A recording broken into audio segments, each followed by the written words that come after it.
فاكرين لما المقاطعة قامت؟ طب فاكرين البراند اللي فجأة بقى على لسان كل الناس والناس نزلت السوبر ماركت مخصوص عشانه؟ طبعا انا بتكلم على فرايدي، بس هو ازاي طلع بالشكل ده؟ وليه بقى ترند ثم براند فجأة؟ ودي قصة براند كده على الناس.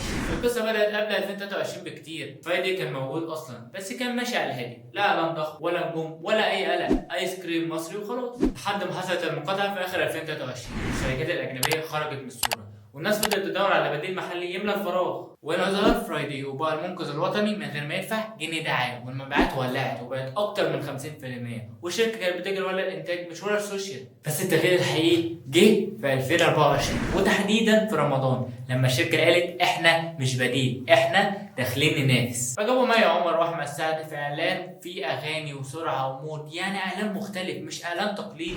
النتيجة الصورة اتغيرت والجيل كله بقى يقول فرايدي بقى براند. مع نفس في 2025 نزل نكهات جديدة، بطيخ، توت، زبادي، بستايل الوان يزغلل العين وتغليف عامل زي براندات بره. حتى اللوجو هو بس الاحساس اتغير 180 درجة. ومالك الشركة بيطلع في لقاءات وبيقول احنا هنبني اكبر مصنع ايس كريم في الشرق الاوسط وهنصدر قريب. فالناس شافت فرايدي على انها شركة تقيلة مش مجرد منتج شعبي والسلام. طيب كل ده جميل، بس ليه الموجة هديت شوية؟ هقول لك. اول حاجة السعر زاد والناس قالت احنا اللي اشتريناك عشان انت اللي كنت موجود. تاني حاجة الجودة عليها جدل، ناس شايفة ان طعمه حلو وناس تانية شايفة ان طعمه لسه صناعي شوية. تالت حاجة المنافسين رجعوا الساحة والاجانب بدأوا يظهروا تدريجيا، والفوكس ما بقاش على فرايدي لوحده. بس المهم فرايدي ما بقاش ترند طاير، بقى براند قاعد في السوق موجود وبيتطور وبيحاول يخرج من مرحلة بديل محلي لمرحلة انا الاول. ودي كانت قصة فرايدي، قصة براند طلع بالصدفة وكمان بالشغل. قولوا لي بقى في الكومنت تحبوا تسمعوا قصة براند ايه المرة الجاية.